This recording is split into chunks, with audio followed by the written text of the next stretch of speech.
Hey, what's going on, you guys? In this video, I'm going to try something very different. I'm going to take a practice test with you guys in real time. So you won't hear me kind of teaching as much in these videos. If you guys have seen any of my previous videos, you know I just kind of explain one question in a lot of detail, but I also do a lot of teaching. I share with you guys some of the foundational knowledge that you guys need to know, some of the grammar rules, but I won't be doing that as much here. So you'll see, so you won't be learning as much of the in-depth knowledge that you need to know, but you will kind of see, you will learn a lot. You will see how I think in real time or how I actually take tests. You'll also see, I'll also be thinking out loud. So I'll share with you guys my thoughts about what I see and how I arrive at the correct answer. Okay. You guys let me know. I've never tried this before. You let me know if you prefer this style of video or the previous style of videos where I explain a lot of things, right, about one particular question. Okay, so we're going to be using practice test number 1 from the College Board website. You guys can just type in Google Digital SAT Practice Test 1 College Board and download it from the College Board website. If you want to take this test before watching this video, you can go ahead and do that as well. It's not a bad idea. So why don't we just go ahead and jump into this?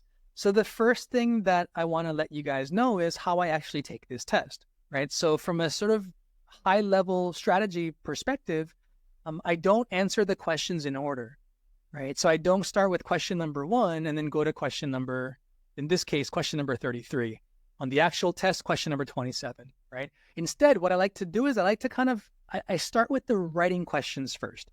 So about halfway, in the test, in each module, the reading section will end and the writing section will begin, right? You know that you have a grammar question because the question stem will always say the conventions of standard English, right? The conventions of standard English basically is shouting to you that this is a grammar question, okay?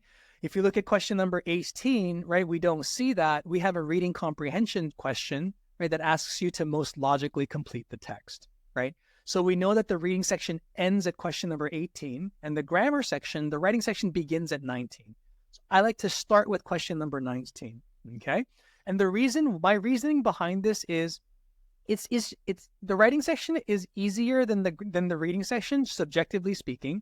It takes a lot less time to answer writing questions or grammar questions than it does to answer reading questions. And if they're easier and take less time, right, you'll get more points out of it. Students who mismanage their time, if you have trouble finishing on time, and a lot of students do, especially in the beginning of their SAT studies, they have trouble finishing because the reading questions take too much time. So if you're not able to get to the writing questions and you run out of time, you're missing out on the opportunity to get like free or easy points, right? So instead of doing the questions that take longer and the questions that are normally harder first, right, flip it around, right? Do the questions that take less time and the questions that are easier. You get more points up front. You'll have more time remaining. With more time remaining, you'll feel a lot less stressed. You'll feel a lot more relaxed when you get into the reading questions, okay? And the more knowledge that you learn, the more that you learn about grammar rules, the more that you learn about how to solve grammar questions step by step, the more skill that you build, right, the more time that you'll save, the more time that you'll have, right, for reading questions. And just overall, turn into this sort of virtuous cycle and your score will just kind of keep improving. Your confidence kind of keep going up as well, okay? So let's go ahead and jump into this, you guys. So question number 19, the passage reads, public awareness campaigns about the need to reduce single-use plastics can be successful, says researcher Kim Borg of Monash University in Australia, when these campaigns give consumers a choice. For example, Japan achieved a 40% reduction in plastic bag use after cashiers were instructed to ask customers whether they wanted a bag. So who wanted a bag? So when I read the sentence again, right, it says Japan achieved a 40% reduction in plastic bag use after cashiers were instructed to ask customers whether they wanted a bag. So who wanted a bag? Whether the customers wanted a bag. Customers is the logical answer to this question. And I know that customers is a plural noun. Because it's a plural noun, I'm going to choose a plural pronouns to match. Therefore, A is going to be my correct answer to this question. And it seems like you guys, my pen isn't working very well. Oh, okay. I guess it is. I guess that'll do. It's going to be a little bit strange because I don't have an eraser here. So I guess I'll just kind of erase like this. All right. So question number 19, you guys, is going to be A. Question number 20. In ancient Greece, an Epicurean was a follower of Epicurus, a philosopher whose beliefs revolved around the pursuit of pleasure. Epicurus defined pleasure as the absence of pain in the body and of trouble in the soul, positing that all life's virtues derived from this absence. Okay, so I'm going to start with answer choices C and D here. I noticed that answer choice C has a semicolon, right? I know that a semicolon is going to be wrong here because I don't have an independent clause that comes after the semicolon, right? Semicolon's job is to separate two independent clauses, positing that all life's virtues derived from this absence is not an independent clause, right? So because it's not an independent clause, I'm going to eliminate answer choice C, and I'm also going to eliminate answer choice D for the exact same reason. A period's job is to separate two complete sentences. I don't have an independent clause or a complete sentence after the period, so I can get rid of this as well. Nextly, if I take a look at answer choice B here, I know that the colon's not going to be correct, right? Because the colon's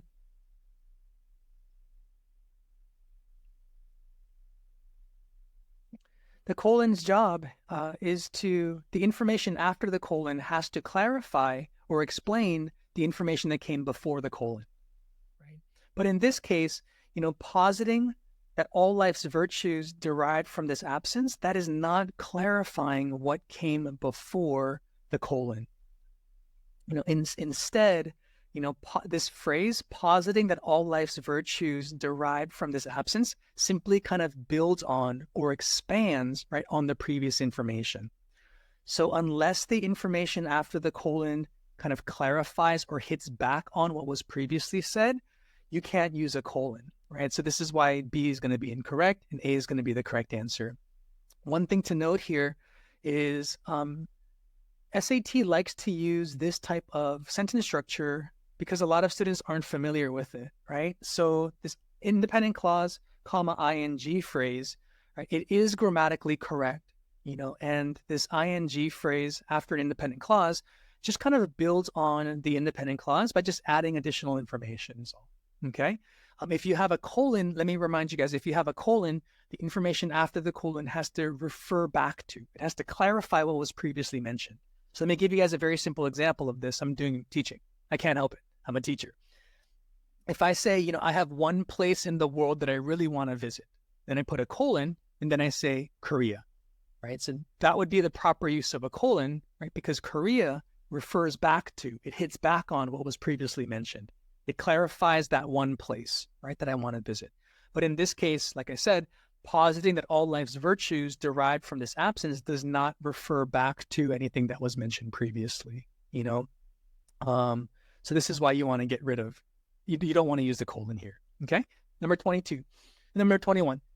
The passage reads, British scientists James Watson and Francis Crick won the Nobel Prize in part for their 1953 paper announcing the double helix structure of DNA. But it is misleading to say that Watson and Crick discovered the double helix. Their findings were based on a famous X-ray image of DNA fibers. I can stop right there. THEY'(RE) means they are. When I plug that into the sentence, it makes no sense. When I say they are findings were based on, right, makes no sense at all. So I know that it's not grammatically correct. For the exact same reason, I can cross out answer choice B. It'(S) just means it is or it has. When you plug that into the sentence, it is findings or it has findings were based, it sounds absolutely ridiculous. You can just hear how ridiculous it sounds. It's not going to be the correct answer. Nextly, I ask myself the question, whose findings are they talking about? The logical answer to that question is going to determine which pronoun I use. So whose findings is it? Well, if I read the sentence or if I read the passage again, right, I know that it's Watson and Crick's. It's their findings. Watson and Crick is a plural subject, refers to more than one person. So because it's a plural subject, I want to use the plural pronoun, right? C. Therefore, there, right, T-H-E-I-R would be the correct answer for this question. Question number 22. Passage reads, in 1937, Chinese-American screen actor Anna May Wong, who had portrayed numerous villains and secondary characters but never a heroine, finally got a starring role in Paramount Pictures' Daughter of Shanghai, a film that critic Stina Chine claims expanded the range of possibilities for Asian images on screen. What do I notice? I notice that I'm being tested on commas. More specifically, notice I have these two nouns next to each other, critic, Stina Chine, right? Critic can refer to, it's very general, right? It can refer to more than one, right? So which critic are they talking about, right? Because it can refer to more than one person, right? I don't want to put commas around Stina Chine, the name. It's going to be essential in this case, okay? The SAT is testing me on a positive information, a positives, and a positives are basically that second noun, right? That really clarifies that first noun. You know, in order to determine whether you put commas around these appositives, depends on the first noun. If the first noun refers to more than one, right, then you don't put commas around the appositive. If the first noun refers to only one, then you do put commas around the appositive. In this case, again, critic can refer to many. There can be many critics. So I don't want to put commas around before or after or around Stina Chine. So what I can do here is I can eliminate answer choice. I can eliminate answer choice A because of that comma there, right? As well as the comma here. I can eliminate answer choice B as well. And then nextly, if I look at answer choice D, I can eliminate answer choice D because the comma rule, you never want to put a comma between a subject and a verb. Right, so Stina Chine is my subject, claims is my verb, right? She claims this, so you never, ever, ever want to put just one comma, but directly between the subject and the verb. So I can get rid of answer choice D as well. This is going to make answer choice C the correct answers to this question. Question number 23. In 1637, the price of tulips skyrocketed in Amsterdam, with single bulbs of rare varieties selling for up to the equivalent of $200,000 in today's US dollars. Some historians claiming that this tulip mania was the first historical instance of an asset bubble, which occurs when investors drive prices to highs not supported by actual demand. So I know that answer choice A here is going to be wrong because I don't have an independent clause. Independent clauses must have a verb, right? It must have a subject, a verb, and a complete thought. Right? A is going to be wrong because claiming is not a verb. So when I say some historians claiming that this tulip was the first instance of an asset bubble, I don't have a complete sentence. Right? ING words by themselves do not function like verbs. Same thing with having claimed. I could eliminate C as well. Right? Some historians having claimed this is not a complete sentence. It's missing a main verb. I can also eliminate D. Not only does it sound ridiculous, it's not a main verb, right? When I say some historians too claim that this is the case, I don't have an independent clause because again, I'm missing a main verb. You have to remember every single grammatical sentence on the SAT must have at least one independent clause in it, right? Independent clauses must always have a subject, a main verb, and a complete thought, right? So A, C, and D are going to be wrong, all for the exact same reason.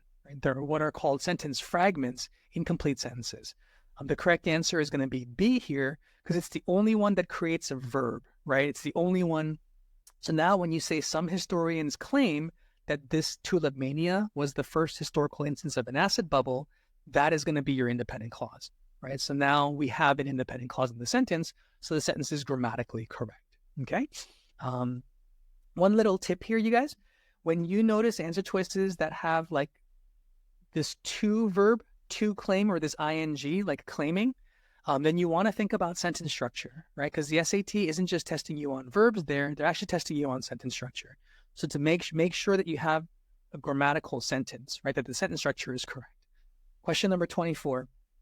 Researchers studying magnetosensation have determined why some soil-dwelling roundworms in the southern hemisphere move in the opposite direction of Earth's magnetic field when searching for food. In the northern hemisphere, the magnetic field points down into the ground, but in the southern hemisphere, it points up toward the surface and away from worms' food sources. So there's actually several things that I notice here. The first thing is I notice that answer choices B, C, and D, they're going to be wrong for the exact same reason. And they're going to be wrong because these create run-on sentences. Right? Run-on sentences are when you have two independent clauses that are not properly punctuated. In other words, you don't have the correct punctuation to separate the two independent clauses.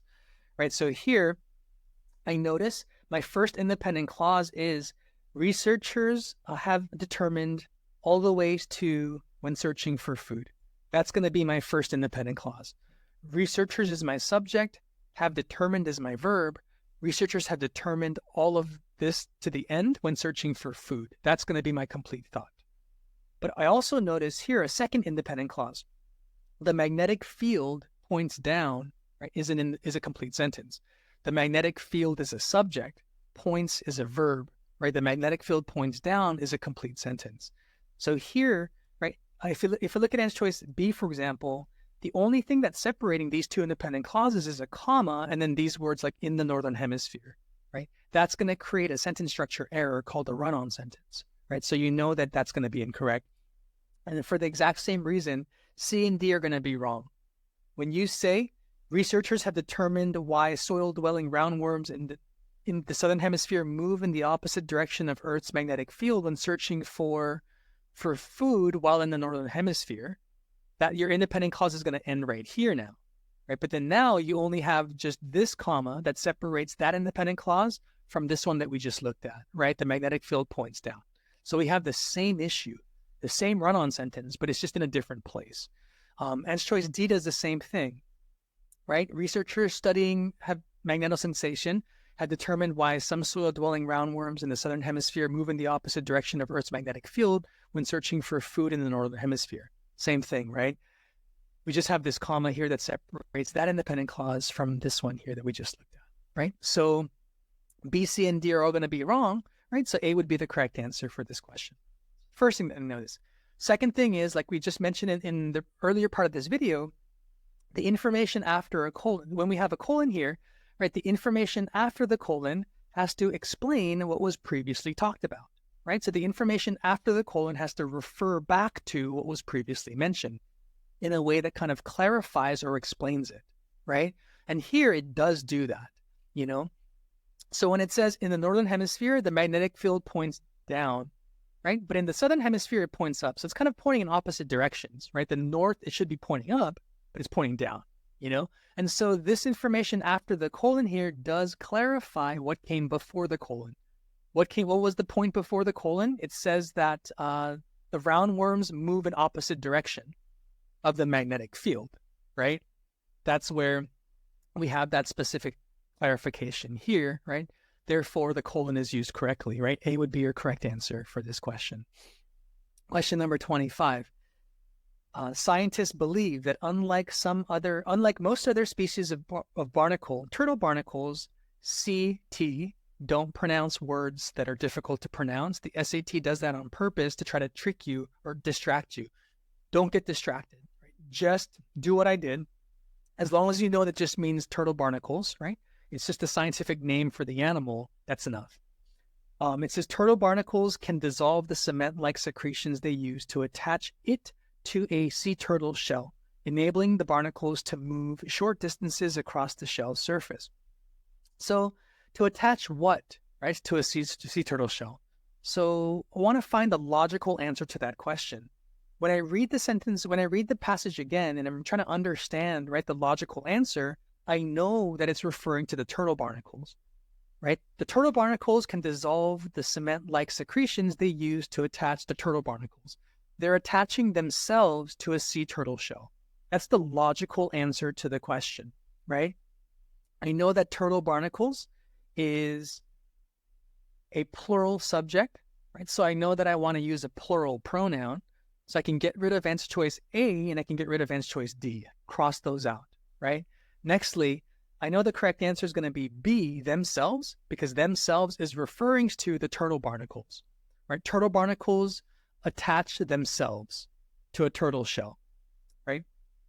But if I say turtle barnacles attach them, that's now the sentence becomes unclear. The sentence doesn't make sense because now it kind of means it's referring to something else, right? So when I say turtle barnacles attach them to a sea turtle shell, kind of thinks like it makes it seem like the turtle barnacles are attaching something else, not themselves, to a sea turtle shell, right? It's just like if I say Jack hit himself in the head, you know that himself is referring to Jack, right? So Jack's hitting himself in the head.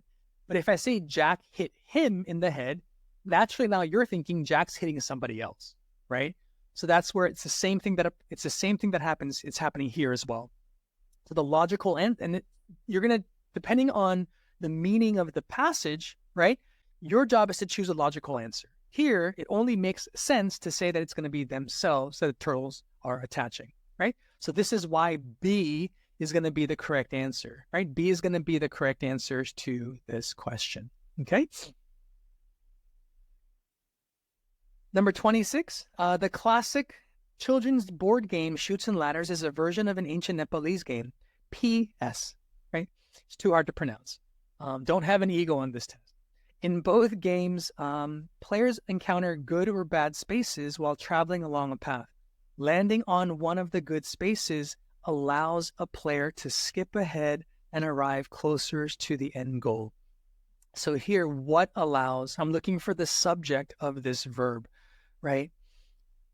So landing allows, landing is a singular subject, right? I know that my subject isn't good spaces because that's part of a prepositional phrase, right? On one of the good spaces, I can ignore that. The subject of the sentence is never found inside of a prepositional phrase. So the subject is landing here. ING words, when they're used as subjects, are singular subjects, right? Therefore, I want to use a singular verb to match, right? So this is why A would be the correct answer for this question. Landing allows a player to skip ahead. Allows is the only singular subject among these answers. Are is plural, have is plural, and allow is plural, okay? So notice the difference between singular and plural verbs in your answer choices. Go find the subject of that verb and determine whether the verb should be singular or plural. Question number 27. In 1943, in the midst of World War II, mathematics professor Grace Hopper was recruited by the U.S. military to help the war effort by solving complex equations. Hopper's subsequent career would involve more than just equations, though. As a pioneering computer programmer, Hopper would help usher in the digital age. Okay, so the first thing that I look at here that I notice is answer choices. Answer choice B and D are both going to be wrong. Why? Because B and D are both wrong because they're both run-on sentences. Again, run-on sentences when you have two independent clauses, right, that are not properly punctuated. So you have two complete sentences without the proper punctuation separating the two. How do I know that? Because Hopper's subsequent career would involve more than just equations is a complete sentence, right? And then now I also have Hopper would help usher in the digital age. That's my other complete sentence, right?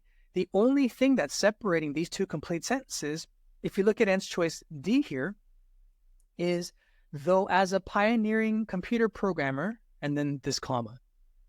Even if you have these words, like these phrases, like though as a pioneering computer programmer, right?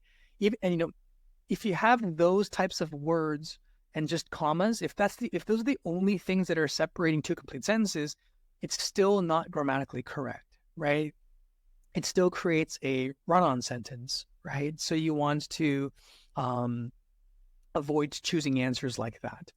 The only way that you can use a comma to separate two independent clauses or two complete sentences is by using like one of the fanboys words, right? If you say and or comma and, right? Fanboys, F stands for, A stands for and nor, right? B or, a B but, O or, Y yet, S so. So using a comma and a fanboys word is the only way you can use a comma to separate two complete sentences. Okay. Any other types of words, right, or phrases doesn't work, right? It creates a run-on sentence. And it's something very important to see. It's very helpful to see as well, because now you know that B is going to be wrong too, right? Because why? Because now we just have a comma here, right? Comma, though, comma, and then now we run into the same mess. We just have just extra commas, right? As a pioneering computer programmer, comma. And we don't have a comma and a fanboys word. We just have a bunch of commas, and we just have, phrases, right? Like not fanboys words, right? So that's also creates a run-on sentence, right? So this is why B and D you can get rid of. Now, next is you're going to now decide between A or C, right? So if you look at answer choice A here, right, couple of things to unpack. We have a colon. So we just talked about the colon, 2 times. This is going to be our 3rd time, but this is great because colons is a very confusing punctuation mark for a lot of students.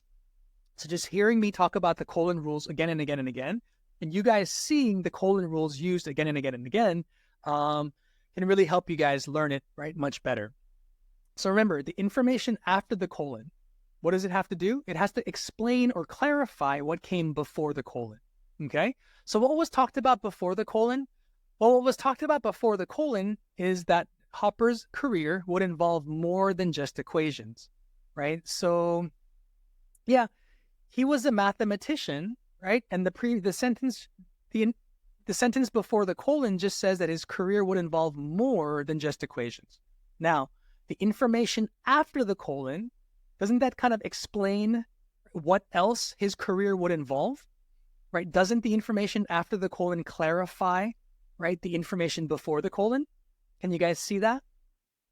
I hope so, right? Because it's absolutely doing so, right? It explains, right, what else his career involved, right? It involved more than just equations. Well, what else did it involve? The information after the colon is going to tell you that, right? It's going to tell you that as a pioneering computer programmer, Hopper would help usher in the digital age. So that is what else, right, his career would involve, So it does clarify what came before the colon. This is why answer choice A here is going to be correct, okay? So that's one thing that I want you to see here. Remember the colon that's being used correctly in that way. The second thing is this comma here, okay? Now, guys, words like though, words like however, words like for example, right? These are all they all fall into the category of what are called conjunctive adverbs. Conjunctive adverbs, right? The thing about conjunctive adverbs in the SAT is this, okay? Conjunctive adverbs is a type of non-essential information. Non-essential information just means that whenever they appear in sentences, you have to put commas around them, okay? Now, if you see a conjunctive adverb at the beginning of a sentence, then you're going to see a comma that comes right after the conjunctive adverb, right? So actually, question number 29 does this really, really well. No, it doesn't. Sorry. But if I had a sentence that said, however, I did not want to go to the party, right? Well, however comes at the beginning of the sentence, then you would see a comma after that word, okay? However, if conjunctive adverbs come in the middle of a sentence, then you want to put commas around, right? A comma before and a comma after, okay? So that's like the sort of grammatical rule that you want to know, right, for conjunctive adverbs, right? And so this is why you actually see a comma, right, before the word though, okay? It's because the word though, right, is a conjunctive adverb, and conjunctive adverbs are non-essential, which means that you want to put commas, right, around them. So here you want to put a comma before the word though, but you don't want to put a comma after the word though, right? Because this is where, if you do, you're going to have a run-on sentence, right? So you want to end the sentence here with a stronger punctuation, like a period or a semicolon, or in this case, right, like a colon, right? Because not only because the information after the colon clarifies what came before the colon, but also because we have an independent clause or another complete sentence that comes after, right, this word though, okay? And so that's why I just wanted to know that, let you guys know that's why you see the comma before the word though, right? And it's why A is going to be the correct answer. Answer choice C, when you just plug this in and read it, it just sounds ridiculous, right? It doesn't sound like it makes sense at all. And so this is where like answer choice C here, you can kind of just eliminate it very confidently because it sounds ridiculous, right, when you plug it in and read. Okay. Question number 28. In 1453, English King Henry VI became unfit to rule after falling gravely ill. As a result, Parliament appointed Richard, 3rd Duke of York, who had a strong claim to the English throne, to rule as Lord Protector. Upon recovering 2 years later, Henry resumed his reign, forcing an angered Richard from the royal court and precipitating a series of battles later known as the Wars of the Roses. Okay, guys, upon recovering 2 years later, I want you guys to know this. Who recovered 2 years later? Who recovers 2 years later? Okay. We know that logically the answer to this question is going to be Henry, right? King Henry recovered 2 years later. This is why answer choice A here is going to be the correct answer. Let me explain. When you have these are called modifying phrases. When you have a modifying phrase that begins the sentence, right, that comes before in the main sentence, right? These modifying phrases are going to be describing, let me say it like this, what the modifying phrase is describing has to appear right after the modifying phrase. Right? So therefore, right, Henry has to be the word that appears right after this modifying phrase. Look at the other answer choices, right? The reign of Henry, the reign is not the thing that recovers 2 years later, right? If you look at D, it was Henry, right? Again, it's not the thing that recovered 2 years later. If you look at C, right, Henry's reign, it's not the reign that recovers 2 years later, it's actually the person, right? It's Henry who recovers 2 years later, right?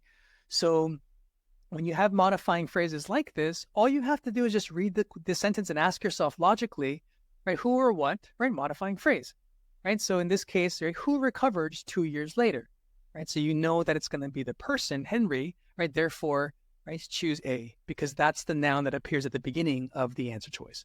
Now be careful about look at what the SAT does. They do something a little bit tricky. They use, they put Henry at the beginning of answer choice C, but notice how it has an apostrophe, right? So apostrophe with the noun, this is not the noun, right? That it's not the same thing as saying Henry, right? Henry's reign is actually referring to the reign as the noun, right? So you can't see answer choice C as being like Henry as the person or the subject, right? That's who recovered 2 years later. You have to see this as the reign, right? So just be on the lookout for that. These apostrophes don't count as the noun, right? That appears, the noun that the modifying phrase is describing. Okay, and same thing with like this, it was Henry, right? Not only does it sound awkward, right? But it is the subject here. And that's not the thing that that was recovering 2 years later. The SAT likes to put these kinds of answer choices. It's just good that you guys recognize them and see them as being wrong. Okay. 29. Although novels and poems are considered distinct literary forms, many authors have created hybrid works that incorporate elements of both. Bernardine Evaristo's The Emperor's Babe, by contrast, is a verse novel, a book-length narrative, complete with characters and a plot, but conveyed in short, crisp lines of poetry rather than prose. Okay, so I'm being tested on transition words here. When you have a transition word in the middle of a sentence, just move it to the beginning of the sentence. It's the same thing. So we know that we're comparing this sentence here. Many authors have created hybrid works that incorporate elements of both. We're comparing that sentence with this sentence here. Bernardine's The Emperor's Babe is a verse novel.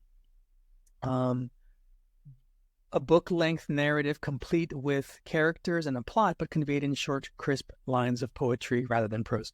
So we have to compare or think about the relationship between those two sentences, okay? And so if you notice the previous sentence, it says that many authors have created a hybrid, right? they actually use elements of both, right? Novels and poems, right? Together. Okay. And then now the second sentence is kind of giving me an example, right? Isn't it giving me an example, right, of one author?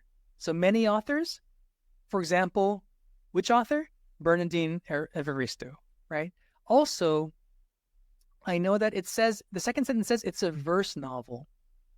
So it has, it's long like a book, but it's also like a poem as well, right? So it's a book-length narrative, but it also has lines of poetry. So again, it's giving me a specific example of something that has elements of both. It incorporates elements of both. It's a hybrid, right? So this is giving me, the second sentence is giving me an example of the first sentence. So I want to use the transition word, for example, here, right? So D would be the correct answer for this question. Question number 30. At 2 weeks old, the time their critical socialization period begins, wolves can smell but cannot yet see or hear. Domesticated dogs can see, hear, and smell by the end of the 2 weeks. This relative lack of sensory input may help explain why wolves behave so differently around humans than dogs do. From a very young age, wolves are more wary and less exploratory. Okay, so one tip that I should mention is when you notice a transition question, I don't plug in a transition question when I read the passage the first time through. It's just, it really just only confuses me. That's the best thing that it can do, right? I don't need a transition word to know, I don't have to plug it in, right, into this, into the question, into the passage. And just note, the reason why I'm telling you this is the only question type where I don't plug in answer choice A into the passage. You kind of heard me say it in the previous question. That was a mistake. I really don't do it. But I do plug answer choice A into all other grammar questions. And the reason why I do that for all other grammar questions is otherwise, if I just have a blank here in the passage, it's really confusing. Right? If I say landing on one of the good spaces, a player to skip ahead, your brain goes, what? It gets super confused, right? But when you do that for transition questions, it doesn't matter. So if I say wolves can smell but cannot yet see or hear, right? Then I say domesticated dogs can see, hear, and smell. There's no confusion, right? These transition words, like I mentioned in the previous question, these transition words are non-essential. Non-essential just means that you can get rid of them. You can remove them in the sentence, right, without affecting the grammar of the sentence and without affecting the core meaning of the sentence. So these types of transition words, if you guys recall, they're called conjunctive adverbs, right? And again, they're not necessary, right? Which is why I don't plug them in, for this type of grammar question. But it's the only type of grammar question that I do this for. Okay, so just wanted to share that with you guys. To just as a sort of confusion saving technique, maybe a time saving technique as well. Okay, so here it says, so again, if I notice a transition word in the middle of one sentence, just move it to the beginning of the sentence, right? That'll just help you to better see that this passage, this transition word, whatever this is, right, is showing me a relationship between this previous sentence, right? Wolves can smell, but cannot yet see or hear, with this sentence. Dogs can see, hear, and smell by the end of 2 weeks. Okay? It just helps you to see it. Sometimes, if a transition word is here in the middle of a sentence, sometimes students will just mistakenly they'll misunderstand that the transition is showing a relationship between dogs and see, hear, and smell. So that's a mistake that a lot of students will make. Don't make that mistake. Move this transition to the beginning of the sentence and then look at the relationship between the previous sentence and this one here, right? With the underlined blank in it, okay? So the previous sentence says that wolves, right? They talk about one type of animal. They can smell, but they can't see or hear, okay? Then the second sentence is talking about dogs. So it's giving me a different type of animal. And it's saying that dogs can actually see, hear, and smell. So they can actually do more than wolves can, right? When they're babies. Right? So wolves can only smell, but they can't see or hear. Dogs can do something different, right? So if we think about the relationship between these two sentences, where we know that they're contrasting information. They not only talk about a different type of animal, but they talk about how one type of animal can do this, the other type of animal can do something else, right? They can actually do more, right? So when you have that type of comparison where they're talking about the opposites, or they're talking about how one thing can do more, or can, maybe do something different, right? Then you want to use a contrasting word, right? So in this case, the correct answer, the only kind of contrasting word that I see is C, by contrast, right? So C would be the correct answer for this question. Number 31, researchers Helena M.B., Lucia S., and Marco Tolni report that while mathematicians may have traditionally worked alone, evidence points to a shift in the opposite direction. Mathematicians are choosing to collaborate with their peers, a trend illustrated by a rise in the number of mathematics publications credited to multiple authors. Okay, so in this case, they put the transition word at the beginning of the sentence, so makes it a little bit easier than the previous questions, right? When it's at the beginning of the sentence, again, we're just looking at the relationship between the previous sentence and this sentence here.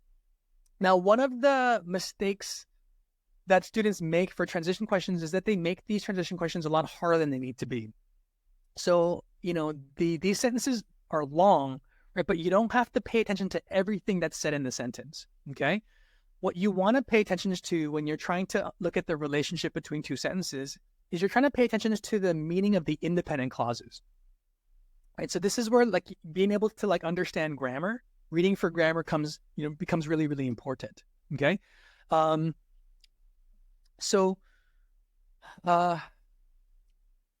Yeah. So if you read the sort of independent clauses here, that's where you can kind of get the main idea. Sometimes you might have to read a little bit more to understand the sentence a little bit more fully, right? But in a lot of cases, right, you don't need to. So in the previous example, if we just looked at the independent clause here, right? Wolves can smell but cannot yet see or hear.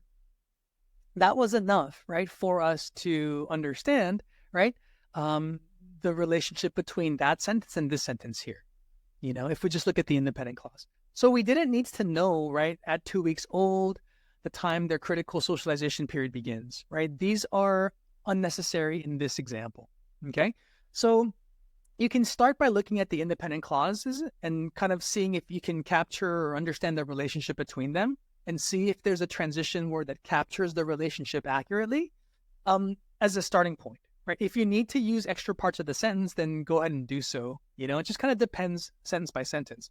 But here, if we look at the previous sentence, we know that mathematicians work alone usually, right? We know that that's one of the ideas. We also know evidence is pointing in the opposite direction. So what does that tell us? It tells us that mathematicians are not working alone, right? So now the next sentence says, mathematicians are choosing to collaborate with their peers. So that's the independent clause here, right? So in this case, understanding all of this stuff, is that necessary? Not right now. As long as you know that mathematicians are choosing to collaborate with their peers, they're working together, this sentence here, right, is going to just kind of explain what the previous sentence ended on, right? When it says evidence points to a shift in the opposite direction, right, the second sentence kind of explains what that opposite direction is. And it's the direction that's opposite from mathematicians working alone traditionally. Okay, so here, now this is a little bit kind of interesting. This is an interesting question because what I notice is the correct answer is going to be D, right? But increasingly, you guys, is not a common transition word that the SAT uses as an answer choice. Okay, so this is actually a good tip to mention to you guys. Keep a notebook and write down all of the transition words that commonly appear on the SAT. You guys have seen a lot of them already, right? For instance, accordingly, similarly, furthermore, these are transition words that commonly appear. Sometimes, every now and again, the SAT will use a transition word that doesn't frequently appear. They just kind of throw in, throw it in every now and again, right? Maybe just to throw you guys off, but this is my point with this whole thing. One of the things that you have to do to get really good at transition questions is you have to learn how transition words are used precisely. You have to know how transition words are used precisely, right? Knowing how they're used precisely is going to be extremely helpful because it can help you guys to eliminate wrong answers. Because if you know how a transition word is used, and if you know that the passage does not use that does not show you that relationship between these two sentences, then you can eliminate this transition word as an answer. So, and I think this is really powerful. It's a powerful tool for transition questions, you guys. Yeah, sometimes getting to the correct answer is easier when you cross out wrong answers, right? So the way that you want to eliminate wrong answer choices is by learning these transition words, right? Like how they're used precisely. If you know how they're used precisely, you'll also know how they're not used, or when they're not used correctly. When you know that they're not used correctly in this way, you can eliminate them. You can eliminate that as an answer choice, right? So for example, similarly, how is this transition word used? Well, similarly is used to compare two sentences along the same lines, right? So this is where when you have a sentence that says similarly, you know that the second sentence, this sentence here, is going to compare, right, the point that's mentioned in the previous sentence in the same sort of way, and you know that that's not what's happening here, because the second sentence says mathematicians are choosing to collaborate with their peers, right? The previous sentence says it's not saying something similar or comparing or making a comparison along the same lines. It's basically just kind of telling you in a more general way that mathematicians are choosing to collaborate with their peers. So it's not that it's making a comparison, but it's basically just saying the same thing in just a less obvious way, a more general way, right? So here, if similarly were used correctly, then the previous sentence might tell you about another profession. So maybe instead of mathematicians, we can say English teachers, right? Maybe we can say English teachers English teachers work together with other English teachers. Then we can say, similarly, mathematicians are choosing to collaborate with their peers. Right now, in that case, that would be grammatically correct, because now similarly makes a comparison between two people, mathematicians and English teachers, along the same lines, right? That they're both doing similar things. They're both working together with other people. Okay? So that's what I mean by knowing how transition words are used and then seeing if it's used in that way. If it's not, then eliminate it as the wrong answer. Okay? For the sake of time in this video, I won't do that with the rest of these. But maybe for future videos, if you guys do like that, then that's what we can do. Question number 32. While researching a topic, a student has taken the following notes. So you don't have to read this. When you read it one time, like you know what this question is going to be asking you to do. So you don't have to read this part again and again because you know what your job is. Okay.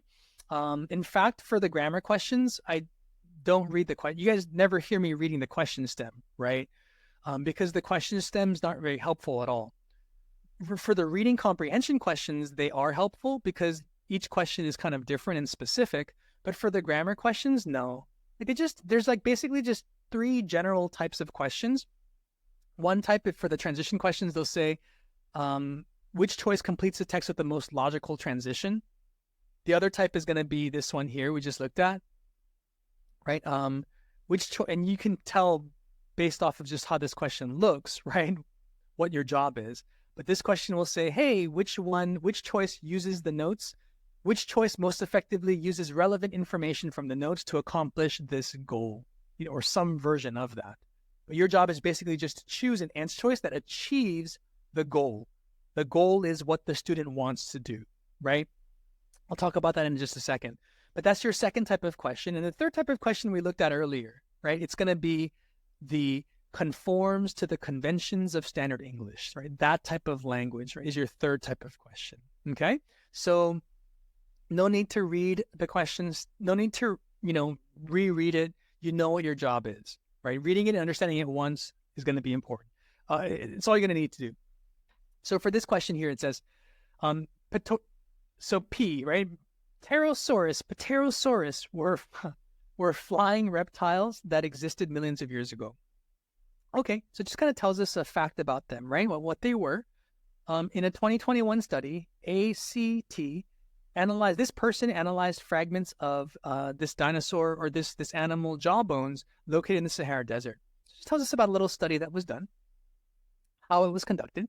She was initially unsure if the bones belongs to juvenile or adult pterosaurs. I'll just say it like that, pterosaurs, right? Because I know I'm gonna have some people writing like that's not how you pronounce it. Doesn't matter, right? So it tells you something about how unsure. So this point just kind of tells you about her uncertainty, like she was unsure about something. She used advanced microscope techniques to determine that the bones had few growth lines relative to the bones of fully grown pterosaurs. So here just kind of tells you like how she conducted her study, her methodology. And then she concluded that the bones belongs to juveniles. This tells you her conclusion, right? Her results or her findings, right? So what am I doing here?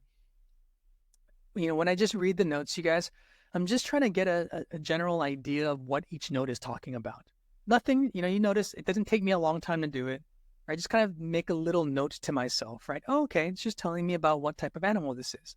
Oh, this is just telling me about, how she conducted her study, right? Oh, this is just telling me about something she was not certain about, right? I don't have to know it in too much detail or try to memorize it, right? When was this study done? Where was it done, right? What part of the animal's body was, analyzed? You don't have to know it in too much detail, just generally what's being done. So just make a little note of each note, right? And then the reason why you want to do that is you'll start to get a better understanding of just holistically how these notes are used, right? So just generally, right, how these notes are going to be used, right, is all. And so that's the benefit, right, of just noting, right, each note. Now, nextly, you want to make sure to read this question stem very, very carefully, right, and understand it very, very thoroughly. So it says, the student wants to present the study and its findings. So there's two things that I have to do here. Present the study. So basically just introduce the study. That's one. And the second thing is I want to present its findings. So I also want to make known, right, the results. And this is where making a note of these notes when you read it the first time through can be really helpful. Because I already know, right, what the findings, what note the findings is. Right, the findings is going to be here, right? And presenting the study is going to just be telling me about maybe a little bit about who did it, what the study was, but now I have a general idea of it. Now, let's take a look at the answer choices. A says, in 2021, this person studied pterosaur jaw bones and was initially unsure if the bones belonged to juveniles or adults. So this is going to be wrong because it's missing this. It's missing the second piece of information. In other words, answer choice A here, right, does not achieve the second goal. So the student actually has two goals here that they want to accomplish, right? They want to present the study and they want to present the findings, right? If your answer choice has to do both in order for it to be correct. If it doesn't do one, it's going to be wrong, right? So A is going to be wrong because it doesn't do the second goal. B, these jaw bones located in the Sahara Desert were the focus of a 2021 study. Again, it doesn't achieve the second goal. It doesn't tell me anything about its findings, right? C says, in a 2021 study, this person used advanced microscope techniques to analyze the jaw bones of pterosaurs, flying reptiles that existed millions of years ago. Does it tell you about its findings? No, right? So you know it's going to be wrong. So you know, right, automatically now that D is going to be the correct answer. But we'll just look at it. And we know that D is going to be right, because A, B, and C are going to be wrong.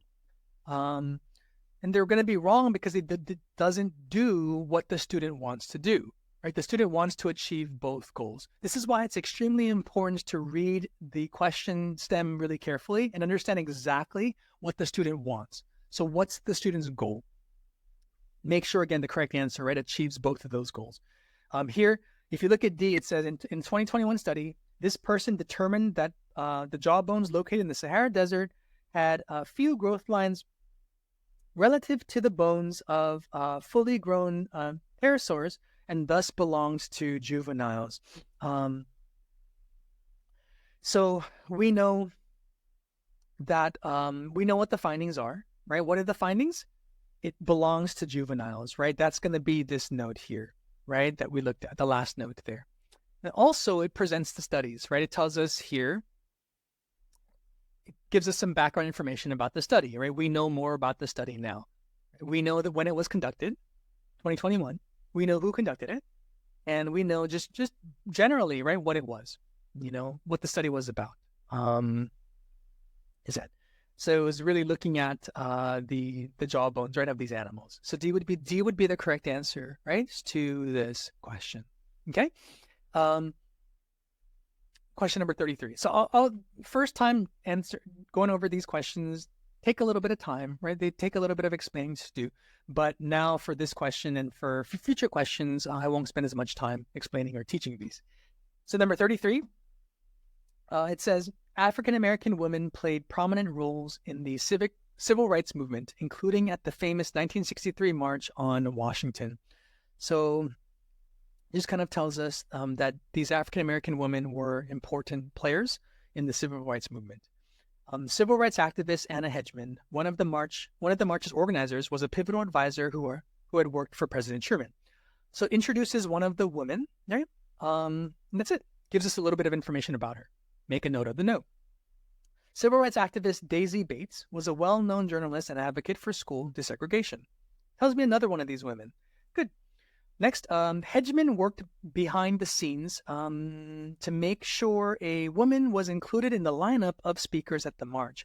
So it just kind of tells me a little bit about what Hedgeman did, right, in this civil rights movement, right?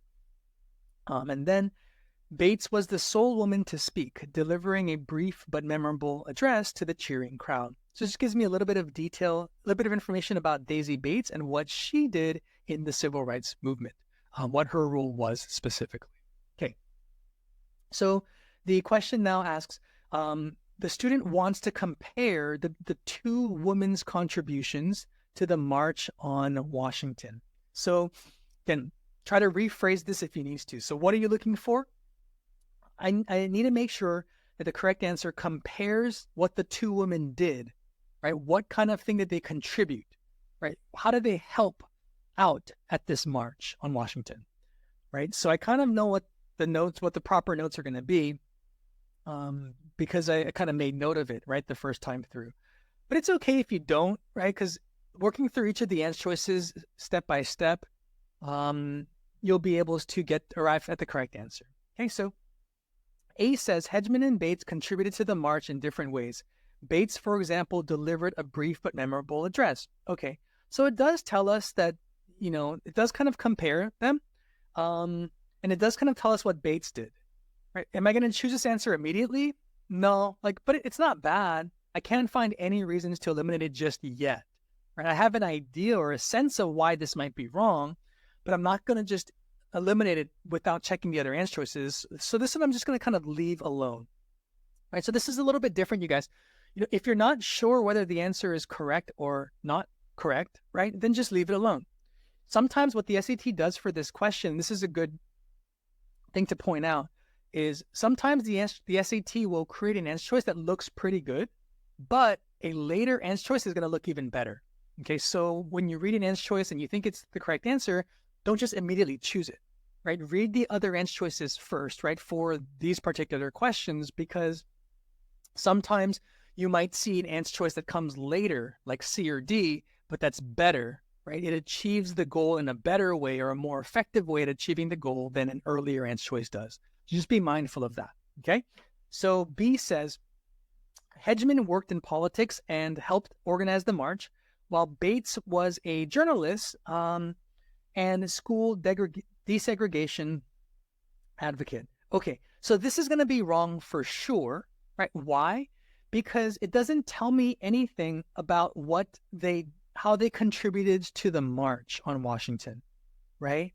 So it says Bates was a journalist and school desegregation advocate. Doesn't really tell me how she contributed to the march. It just tells me about what her role, what her career was, right? And so B here for sure, especially when I compare it to A, right, I'm going to get rid of B. It's not as good as A, right? So I'm going to eliminate B. C says, although Hedgeman worked behind the scenes to make sure a woman speaker was included, Bates was the sole woman to speak at the march. So C looks pretty good. So now does it compare the two women? Sure. It tells you Hedgeman worked behind the scenes, and it also tells you that Bates was the sole woman to speak. So it compares two women, what they did. Does it actually tell you specifically about their contributions to the March on Washington? Yeah, it does, right? Hedgeman worked behind the scenes to make sure that a woman speaker was included, and then now Bates was the woman speaker, right? So Bates spoke, and Hedgeman helped behind the scenes, right, to get a woman speaker up on stage, you know? So it does kind of tell us, right, specifically these two contributions. So now, when I compare answer choice C to A, now I can eliminate answer choice A. Answer choice A is not as good as answer choice C because answer choice C here is more complete. It tells me about what both women did specifically at the march.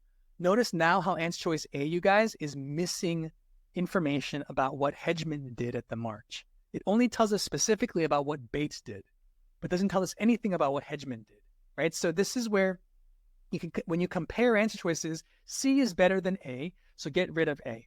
And then D here says many African women, including Bates and Hedgeman, fought for civil rights, but only one spoke at the march. So this is being very vague. So when you compare C and D, which one's better? If you just kind of think yourselves, which one's better? You all have to say C, right? You have to say C because D is just unclear. Only one person spoke at the march. Well, we know C says it was Bates who spoke at the march. Also, we know that Hedgeman worked behind the scenes. We don't know what Hedgeman did, right, in answer choice D. Therefore, C is going to be the best among these four. It is the most effective because it achieves the goal, right, most completely is all. Okay, so C would be the correct answer for this question. Okay, so guys, again, it's been a little over an hour here. We went over all of the grammar questions or the writing questions for module 1. Now, again, please let me know if you guys do like this style of video, if it was helpful for you. And I'll continue to make more of these right in the future. If you guys want a little bit more of an in-depth explanation on one particular question, let me know that as well, and I can create separate videos for you guys. Okay. But again, you guys, that'll be it for this video. Again, my name is Jin Teacher. Thank you guys for sticking with me to the end. Really appreciate your guys' attention and your effort here. Until next time, you guys, make sure to always stay curious. Never stop learning. You guys got this. Take care.